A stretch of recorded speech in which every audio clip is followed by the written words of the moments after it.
बधाई हो निर्मला जी, अब तो आपके तीनों बच्चों की शादी हो गई है, सारी जिम्मेदारियों से मुक्त हो गई हैं आप। देखते हैं कौशल्या जी, जिम्मेदारी से मुक्त हुई हूँ या समय के साथ जिम्मेदारी और बढ़ेगी। अरे भाग्यवान, अब कौन सी जिम्मेदारी बढ़ेगी तुम्हारी? अब तो मेरे साथ 4 धाम की यात्रा पर चलो। पति प्रकाश जी बोले। हाँ जी, जरूर चलेंगे, बस एक बार पोते पोतियों का मुंह देख लूँ। हाँ क्यों नहीं, ताकि उनकी जिम्मेदारी भी निभाओ। श्रीमती जी, जिम्मेदारियां कभी खत्म नहीं होंगी, बस हमें इनसे कभी कभार दूरी बनाकर खुद के लिए समय निकालना पड़ता है। ये मेरी नसीहत है तुम्हारे लिए, ध्यान रखना जब मैं नहीं रहूं। इतना बोलते ही निर्मला जी उनके मुंह पर हाथ रखकर बोली, शुभ शुभ बोलिए जी, आप क्यों नहीं रहेंगे भला?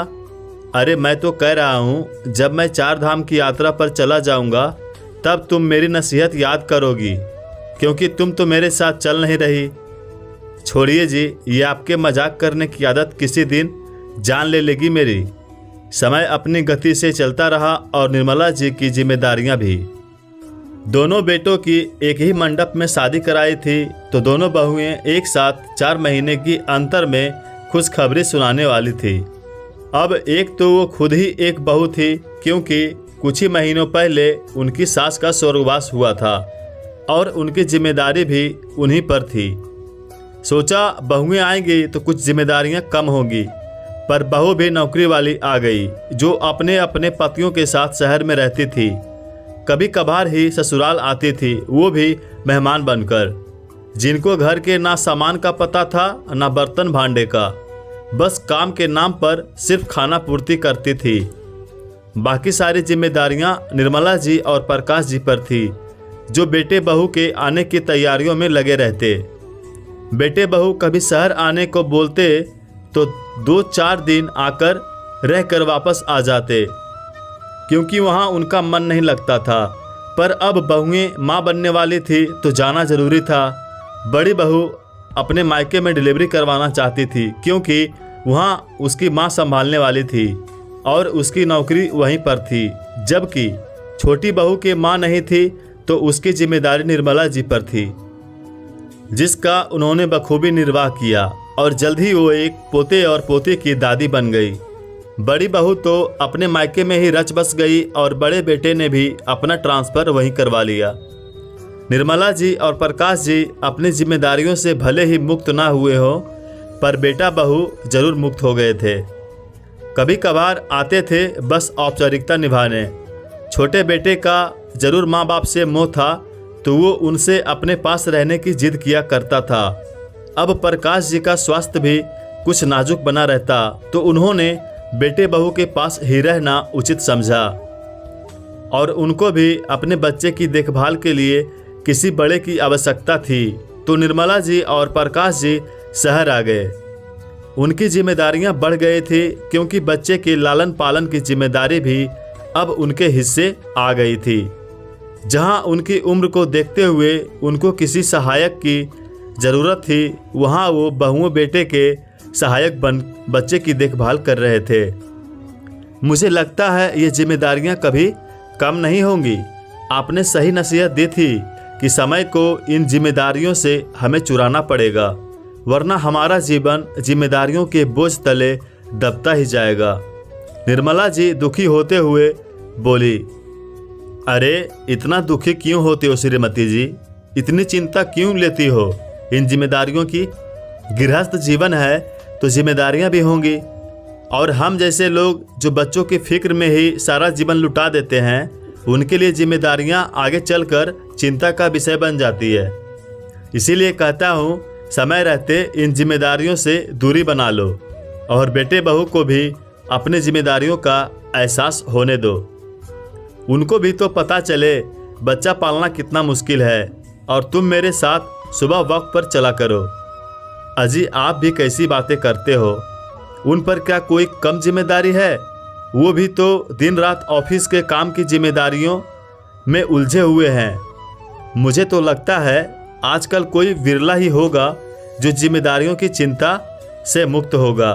बस हमारे अभय, उनका पोता, के अलावा देखो इसको कितना मस्त होकर खेल रहा है। अरे भाग्यवान, एक बार इसका स्कूल शुरू हो जाने दो, फिर देखो ये भी जिम्मेदार बन जाएगा। ये क्या कह रहे हैं जी आप?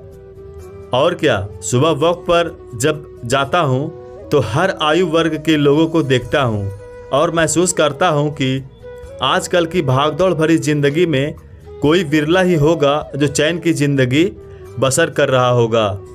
नहीं तो छोटे बच्चे से लेकर किशोर, युवा, वृद्धजन सभी की लाइफ जिम्मेदारियां या यूं कहें कि चिंता से भरी हुई होती है। बच्चों का बचपन भारी भारी स्कूल बैग और किताब कॉपियों ने छीन लिया। उनके खेलने कूदने मस्त रहने के दिनों में स्कूल के होमवर्क की जिम्मेदारी की चिंता सताने लगी। भारी भारी स्कूल बैग लेकर जाने से शारीरिक बोझ की चिंता सताने लगी। पोषक आहार नहीं लेने से सेहत की चिंता, और तो और स्क्रीन टाइम बढ़ने से चश्मे का नंबर बढ़ने की चिंता। बाप रे बाप, इतनी सी जान और इतना काम। किशोरों को देखो तो पढ़ाई में अव्वल आने की जिम्मेदारी, तो कहीं कैरियर की जिम्मेदारी। युवाओं को अपनी शादी की चिंता, नौकरी की चिंता, और तो और एक अच्छे जीवन साथी की तलाश भी एक चिंता बन गई है। आजकल तो गृहस्थ जीवन तो चिंता का ही दूसरा नाम है, शायद क्योंकि जिम्मेदारियां बहुत होती है और जहां जिम्मेदारियां होंगी वहां चिंता होना स्वाभाविक है। बच्चों की चिंता, माँ बाप की चिंता, पति को पत्नी की चिंता, पत्नी को पति की चिंता, घर चलाने की चिंता, आमदनी बढ़ाने की चिंता, खर्चे घटाने की चिंता, प्रमोशन की चिंता। जिसको देखो वो बस टेंशन में ही नज़र आता है। हम जैसे बूढ़ों लोगों के लिए अपने बुढ़ापे में अपने सहारे की चिंता, बीमारियों की चिंता, बहू बेटे की चिंता, पेंशन की चिंता, डायबिटीज़ की, बीपी की, थायराइड की, कोलेस्ट्रॉल की गोली ली या नहीं ली, ये भी एक चिंता है। ये सब बीमारियां होने की जड़ भी एक चिंता है। ये चिंताएं कभी पीछा छोड़ेगी या नहीं समझ नहीं आता। जीवन की कौन सी अवस्था है जिसमें कोई चिंता नहीं है सिवाय शिशु अवस्था के। व्यक्ति की समझदारी शुरू होने के साथ ही उसकी जिम्मेदारियां बढ़ जाती है और चिंताएं भी शुरू हो जाती है, जिनसे पीछा छुड़ाने के लिए शायद अगले जन्म का इंतजार करना पड़े या अपने जीने का ढंग बदलना पड़े।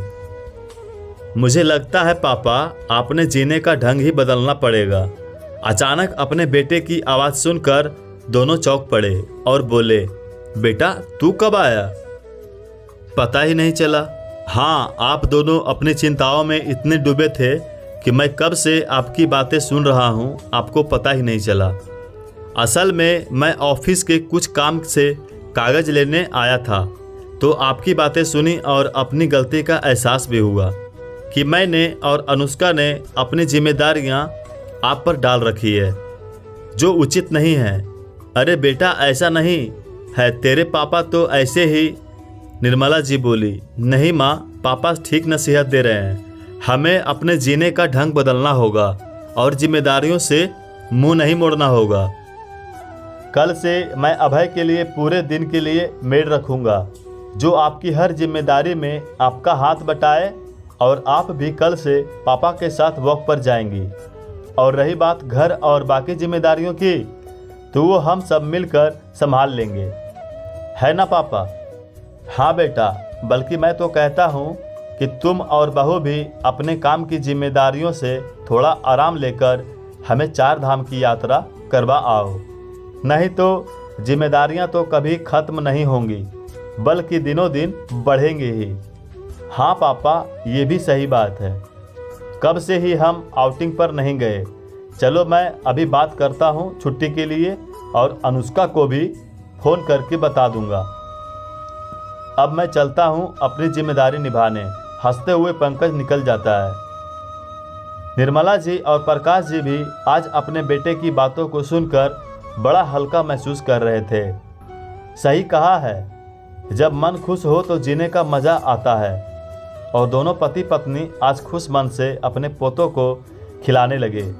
7 दिन बाद निर्मला जी, प्रकाश जी अपने पोतों को खिलाने में मस्त थे और अनुष्का और पंकज 4 धाम की यात्रा पर जाने की तैयारियां पूरी करने में व्यस्त थे, क्योंकि अगले दिन उन्हें निकलना जो था। सब ने अपनी अपनी जिम्मेदारी संभाल ली थी, क्योंकि जीते जी जिम्मेदारियां कभी खत्म नहीं होती। दोस्तों, मैं तो भगवान से ही प्रार्थना करती हूँ कि मेरे सभी प्रियजनों का जीवन चाहे लाख जिम्मेदारियां वाला हो, पर चिंता मुक्त जीवन हो, जिसे सब मज़े लेकर जी सके।